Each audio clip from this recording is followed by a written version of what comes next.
이병철 변호사님 말씀은 이재명 대통령의 공소 취소를 위해서 이번에 검찰 개혁안이 후퇴했고 개각되는 상황이다라는 의심을 조금이라도 하고 계신 겁니까? 그렇게 보이잖아요.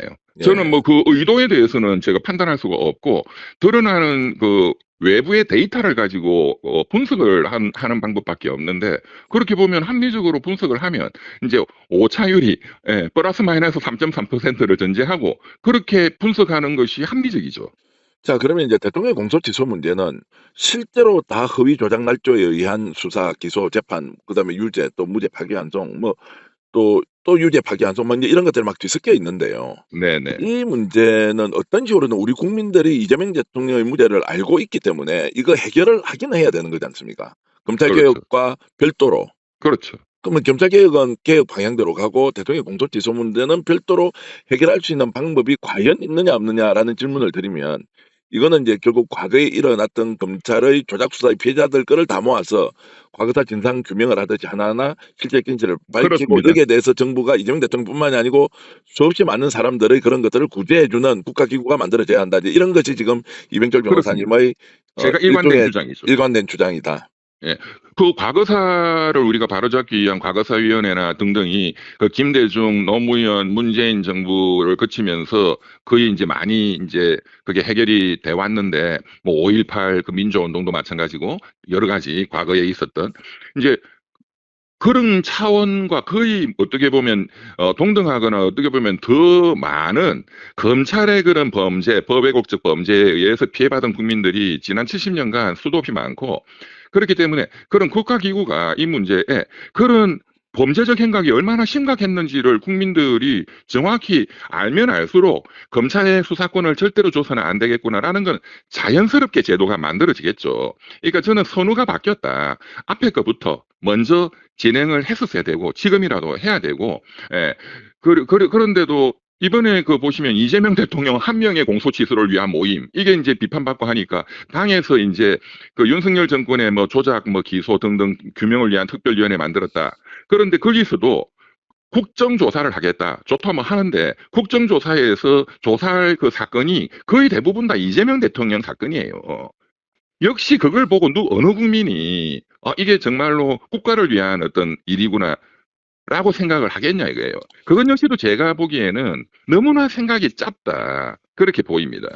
자, 그래서 이제 결국 해법과 관련된 부분은 이병철 변호사님은 이제 국가의 공직 기구를 통해서 이제 만들어 가보자라는 것이고, 이제 민주당이 이걸 받아들여야 하고, 저는 뭐 무엇보다도 갈등이 정복돼서는 안 된다는 견해, 또 개인의 의견보다는 이걸 뭐 정말로 이재명 대통령이 그 언급했던 것처럼 싸움은 말리고 흥정은 붙여야 하는 것인데 지금 이제 그렇게 그렇습니다. 안 돼서 참 힘이 괴롭다. 제가 주변 분들을 쭉 만나보면 검찰개혁 지금 정반대로 가야 된다고 하는 분은 한 번도 제가 못 만나봤습니다. 그렇죠. 실제로 예, 열렬히 이재명 대통령을 지지했던 맞습니다. 분들도. 그리고 어제 제가 이제 공직에 있는 제 뭐 지인 한 사람은 전화 와서 진짜 지지를 철회해야 되는 거 아니냐. 좀 제가 이렇게 "정신 차려라. 무슨 지지 철회냐. 지금은 이제 공론의 과정에 있는데 너무 성급하게 결론을 내거나 이렇게 해서는 안 된다. 이재명 대통령 무조건 도와야 된다. 그렇지 않으면 우리 다 망한다. 이재명 정부 망하면." 이제 제가 그렇게도 이야기를 했는데 뭐 공직에 있는 그분 말씀도 맞네요. 예. 이재명 정부가 망하면 뭐 윤 어게인이 되는 꼴이 되는 거잖아요. 예예. 그러면 이재명 정부가 안 망하도록 해야 되잖아요. 예. 안 망하게 하는 방법이 잘못된 길을 걸어가는 대통령의 반기역적인 반역사적인 국민을 배신하는 그 행보에 박수치는 게 이재명 정부를 돕는 게 아니다라는 거예요.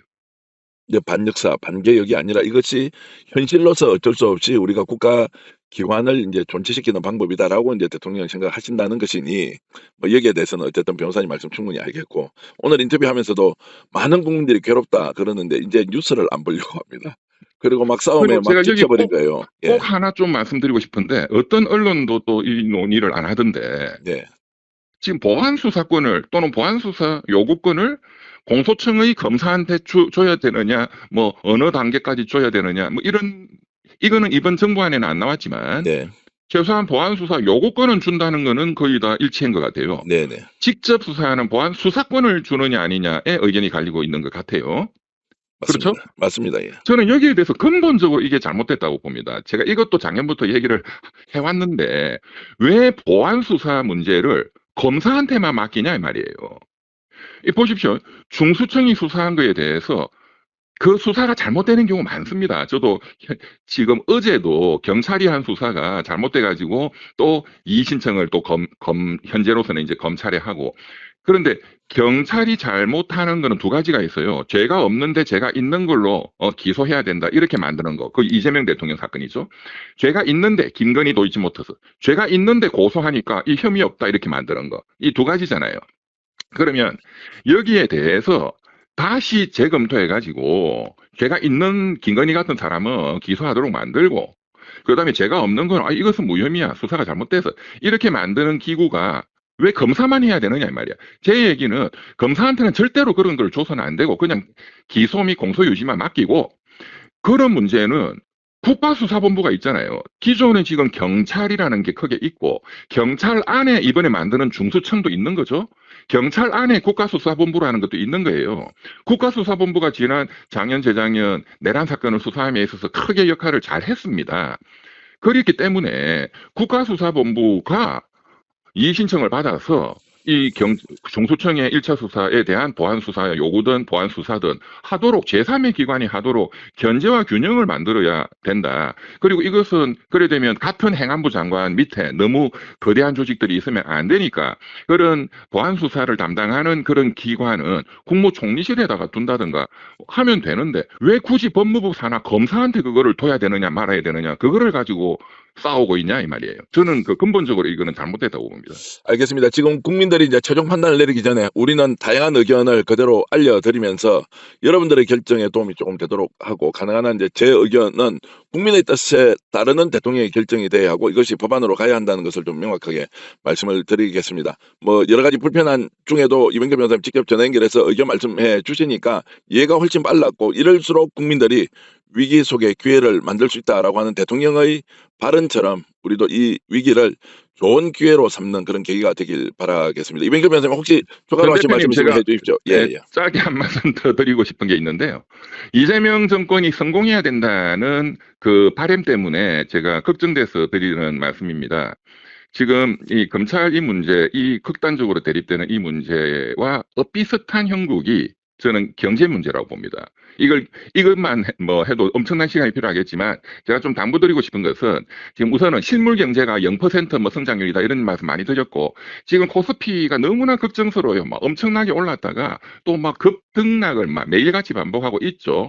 이렇게 변동성이 큰 나라가 없다는 것도 국민들이 다 압니다. 예.